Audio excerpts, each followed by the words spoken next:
Okay, the Benelli fairing parts have been in prime for 3 or 4 days, I'm not sure. They're nice and dry, super dry in fact, and I want to give them a quick wet sanding, get them prepped up for the next step. So what I'm using is some 600 wet and dry.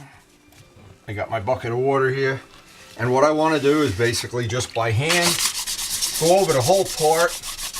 There's always some little flaws. Now what happens is when you're doing this the way Vlad did with the paint remover, it's the biggest thing is getting the bond right, and I think we got the bond right. We've got the Bulldog and all of that stuff on, but what I'd like to have now is a perfectly level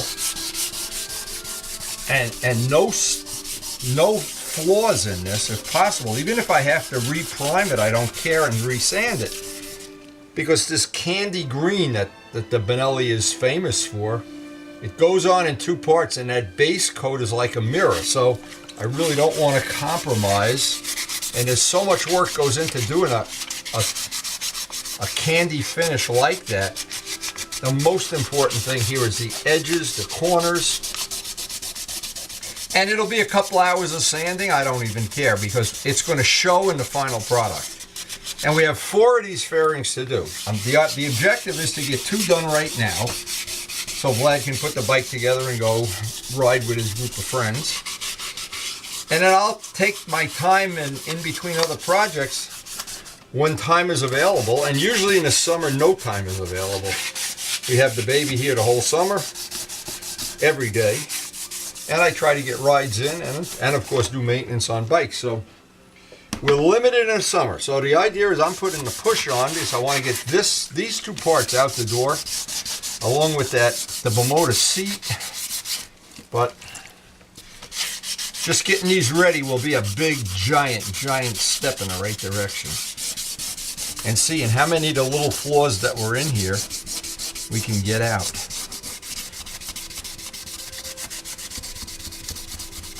And I'm thinking this is going to be, it's going to be, of course, a lot of labor, but when we're done with this, I know because I've used that green paint before, the green just really is beautiful, but if there's one flaw in there, that green paint will show it like a mirror.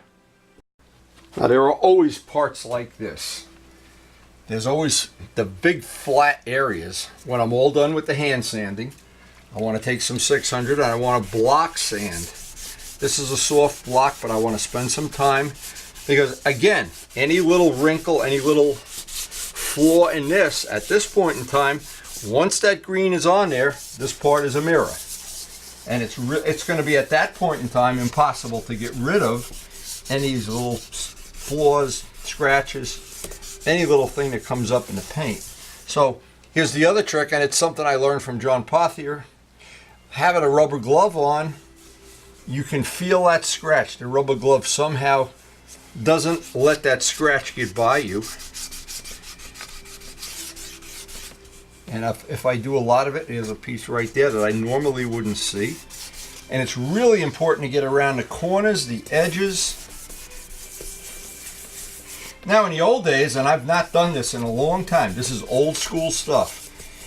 In the old days, we would do this kind of sanding on an airplane using, instead of water, we would use Sikkens M600. And there's a lot of videos out on the airplane part of my my YouTube channel that show how to do that. But the problem is you can't buy the M600 anymore. That's the biggest part of the problem. And the second one is that really was probably not good breathing in endless amounts of that. It'd be best if you did it outside. And there's times of the year that you can't work outside conveniently. So the soapy water, this is going to give me and impart the finish that I really want, but the final inspection will be every part of it by hand. And when I'm satisfied that I have all of these little glitches and things out of it, I'll dry it off, tack rag it down, and we'll be ready for the next step. So I think our first panel here is almost ready, but again, I'll check it again once it's dry.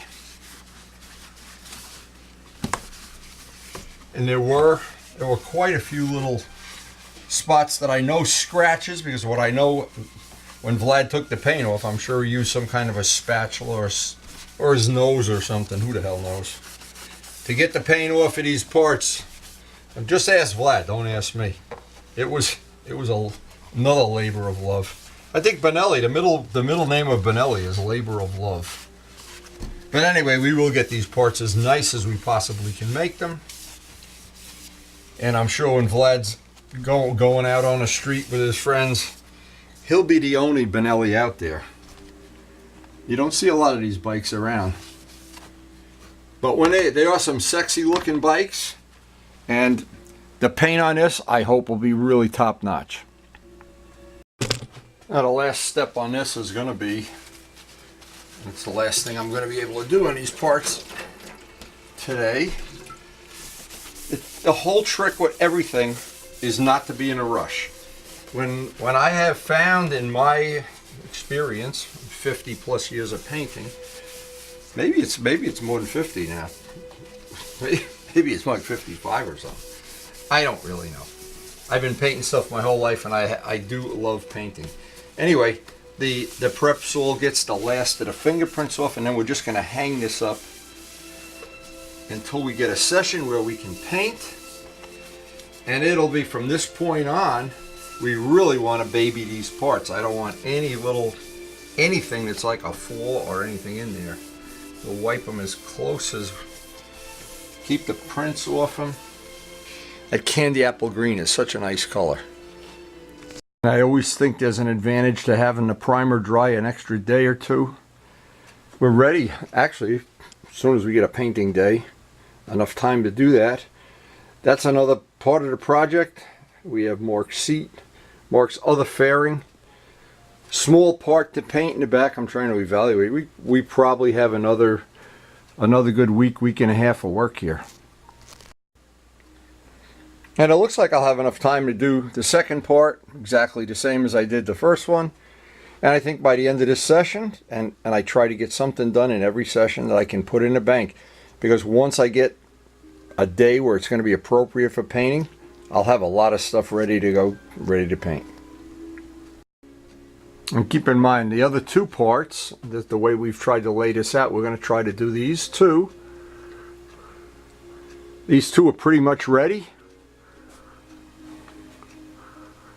And even in a short session like this, to be able to get something done, it just gets us that much further ahead on getting this part of the project done. So I hope you enjoyed the video, and thanks for watching.